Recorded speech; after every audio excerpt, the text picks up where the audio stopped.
Assalamualaikum warahmatullahi wabarakatuh. Perkenalkan, nama saya Kartini S. Amantulu. Di sini saya akan mempresentasikan hasil PPT saya yang ke-14, yaitu terampil dalam melakukan pemberhentian pemutusan hubungan kerja atau PHK dan pensiun. Masuk materi yang pertama, yaitu definisi pemberhentian PHK dan pensiun menurut para ahli. Menurut Husanto tahun 1988, pemberhentian didefinisikan sebagai pemutusan hubungan kerja antara seorang atau beberapa orang pegawai dengan perusahaan yang timbul atau terjadi karena perjanjian kerja mengakibatkan yang bersangkutan kehilangan statusnya sebagai pegawai. Dan menurut Husni, dalam Undang-Undang Nomor 12 Tahun 1964 Tahun 2000 menambahkan bahwa PHK adalah pengakhiran hubungan kerja antara pengusaha dengan pekerja yang dapat terjadi karena berbagai hal.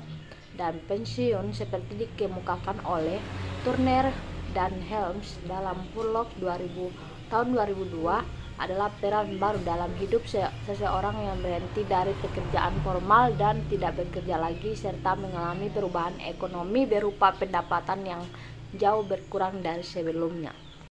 Lalu masuk materi yang kedua, yaitu mendeskripsikan faktor pemberhentian.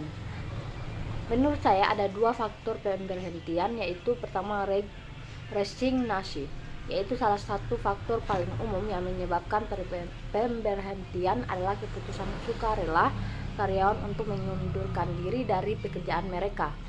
Alasan untuk resignasi bisa bervariasi, seperti peluang karir yang lebih baik, ketidakpuasan dengan lingkungan kerja atau manajemen, dan masih banyak lagi. Yang kedua adalah pelanggaran disiplin. Jika seseorang karyawan melanggar peraturan atau kebijakan perusahaan dengan serius, dapat menyebabkan pemberhentian. Ini bisa termasuk tindakan seperti penipuan, pencurian, pelecehan, atau pelanggaran etika yang serius.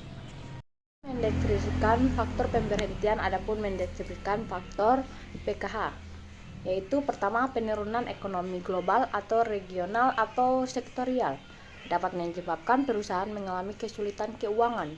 Dalam situasi ini, perusahaan mungkin harus mengurangi biaya dengan melakukan PHK untuk mempertahankan kelangsungan bisnisnya. Kedua adalah kemajuan teknologi.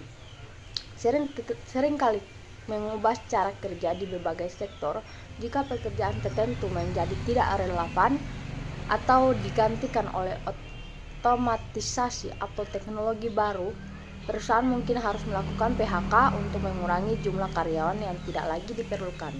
Yang ketiga adalah jika perusahaan mengalami penutupan atau memutuskan untuk memindahkan operasinya ke lokasi lain, maka PHK dapat terjadi sebagai hasil dari situasi tersebut.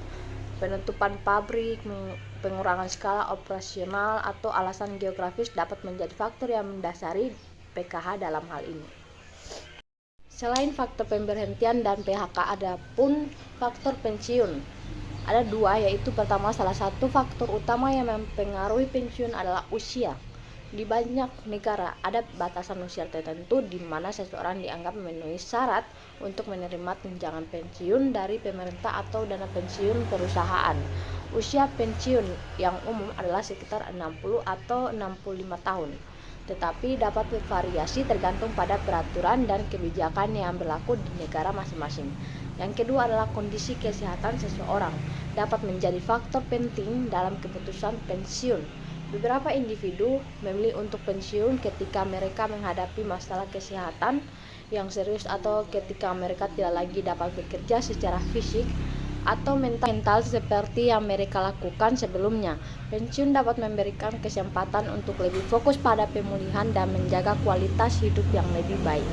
Masuk materi yang terakhir, yaitu jenis-jenis pemberhentian dalam konteks ketenagakerjaan meliputi PHK atau pemutusan hubungan kerja dan pensiun.